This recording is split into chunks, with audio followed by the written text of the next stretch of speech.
Welcome to today's episode, where we're diving into a fascinating initiative aimed at transforming education access in China and beyond.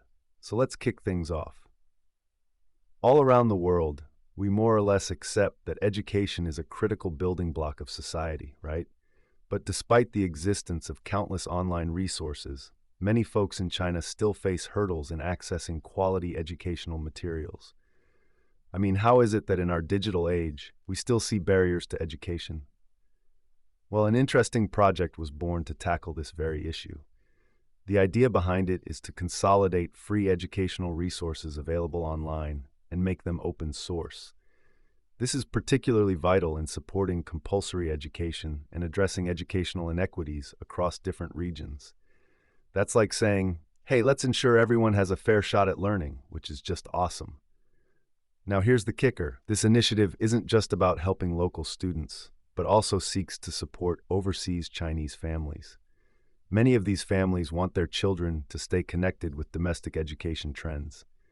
You know, maintaining that link to their roots while still providing a solid education. Beautiful, right?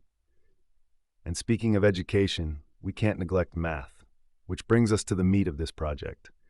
From elementary to high school levels, we're looking at structured materials that span across various grades, trying to empower future generations to learn math without the constant pressure of exams.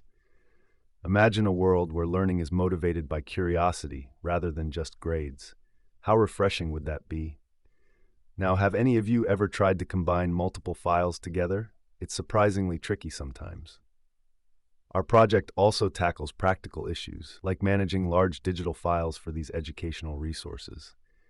For instance, did you know that GitHub limits file uploads over 100 megabytes? So, when you have hefty education materials, they often get split into smaller sections. The project provides a simple solution. Download a program called mergepdfs.exe, which makes combining these PDFs a breeze. Isn't that convenient?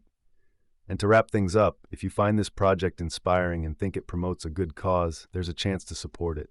You can even scan a QR code to donate. Just think about it. Every bit helps in the pursuit of decent education for all. So let's spiral back to the key points. This initiative aims to democratize education access, support overseas Chinese families, and make learning materials freely available.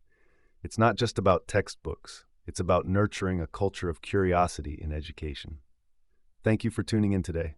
If this discussion sparks something in you, consider reaching out to support the project or simply reflect on how we can each contribute to making education accessible for everyone.